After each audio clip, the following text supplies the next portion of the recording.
He spoke as a very seasoned, well-trained diplomat.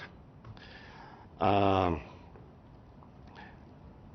am not a diplomat, but I am the chief diplomat of Pakistan. But today, since you have said we have Chatham House rules, allow me to be frank and candid and be less diplomatic. The Foreign Office gave me a very well prepared, very correctly prepared statement. I will not stick to that, simply for the reason I think the issue in Afghanistan today is political, and the solution that we are advocating is a negotiated political settlement.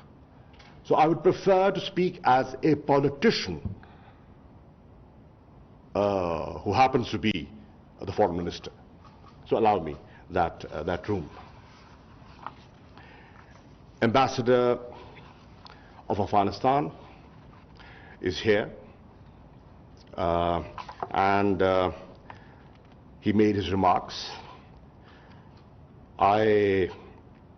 I'm grateful that he has acknowledged Pakistan's positive role. Thank you for doing so. And I'm in agreement with him when he says that you cannot have violence and negotiations at the same time. I tend to agree with that. We have to. And Pakistan has been advocating reduction in violence leading to ceasefire. I have done it in my bilateral meetings. I have done it with the interactions that I've had with media.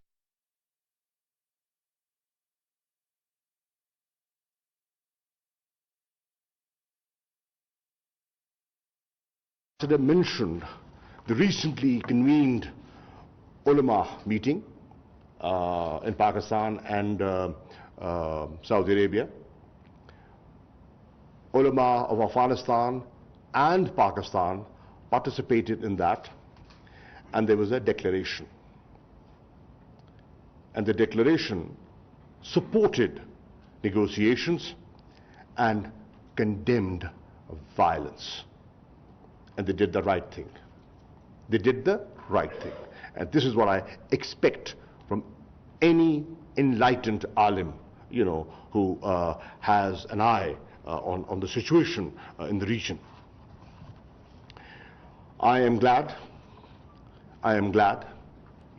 that the ambassador of Afghanistan has acknowledged the usefulness of this mechanism called APAPS, that we negotiated for months, and today we have this mechanism in place through which we can discuss any and every issue that Pakistan and Afghanistan jointly face.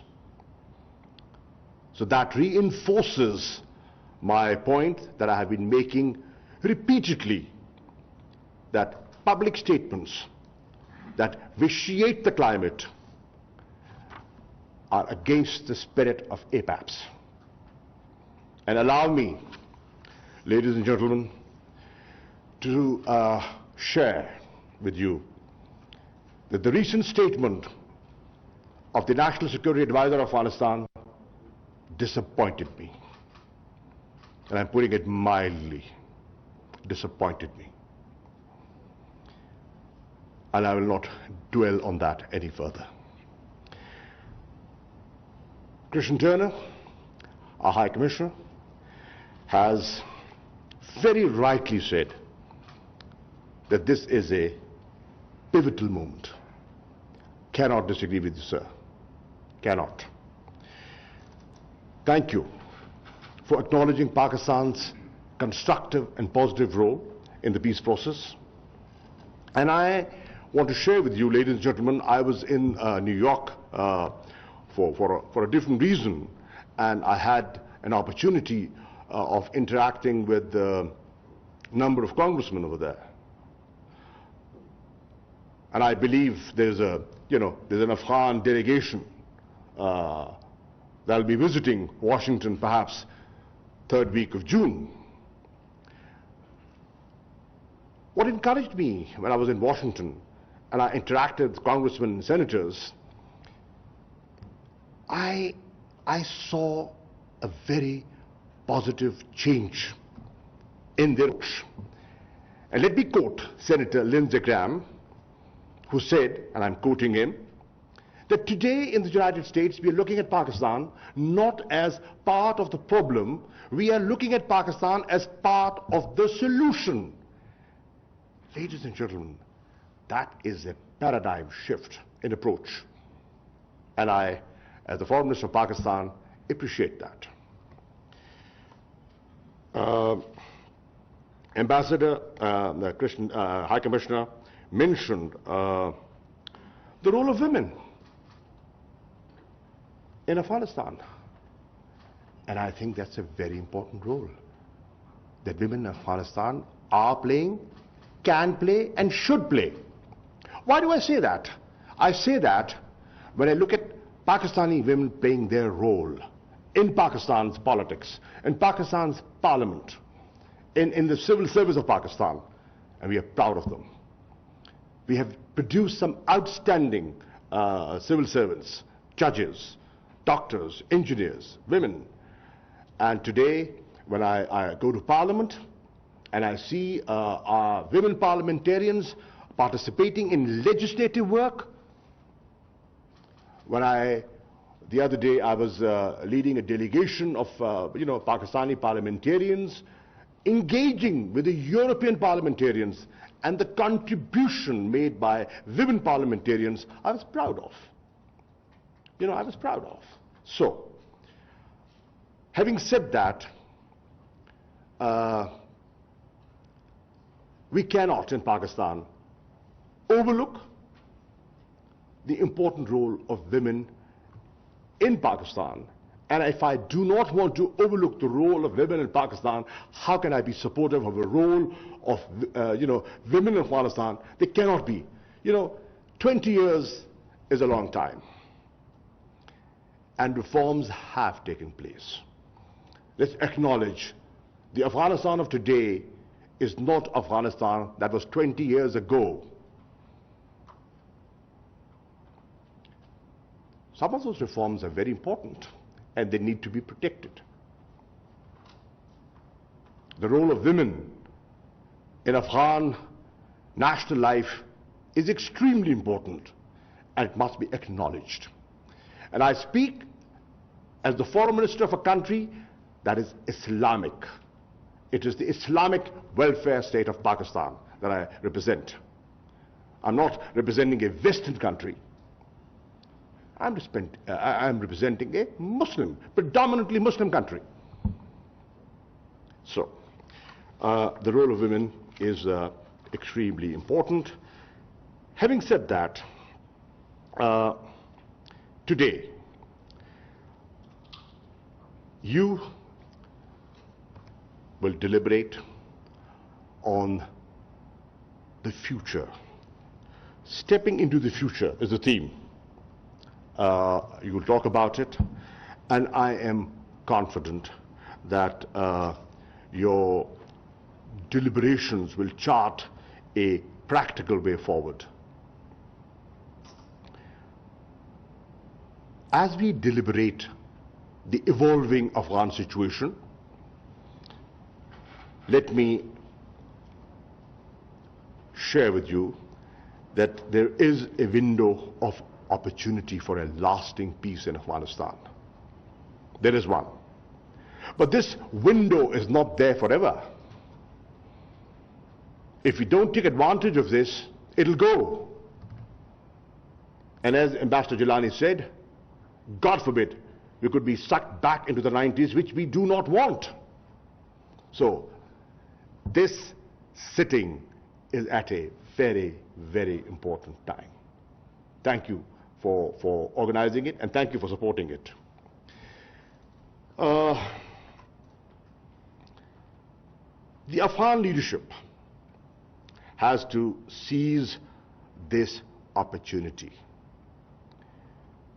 for a negotiated political settlement. Pakistan and my Prime Minister, Imran Khan, has been advocating for years that there is no military solution to Afghanistan. The only way forward is a negotiated political settlement. Many, the so-called liberals, accused him of being Taliban Khan. But today, the world is recognizing what he said years ago, when it was not fashionable to talk about a negotiated settlement. But today, I'm happy to see that there is a new international convergence around this, because the world has seen that in 20 years, the most sophisticated armies, the most sophisticated weaponry and technology could not get you peace. We've heard about the surges, the political and the military surges, and look where we stand today. So, having said that, we have to look towards the future. I also want to say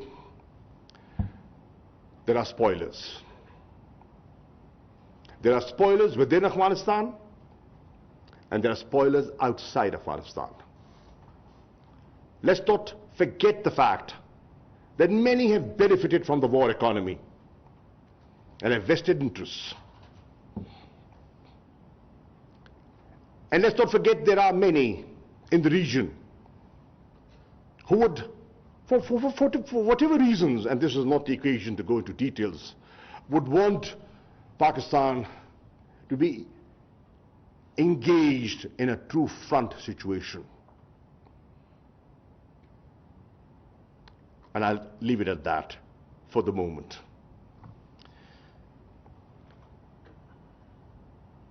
Blame game is very easy. You can start it, and we can respond to your blame game with the same force. Will it help? It will not. I, in Pakistan, am a strong advocate that will take us nowhere. I hope there is realization on the other side. And let me also acknowledge the fact that when I interact with Foreign Minister Hanif Atmar, I find him to be a very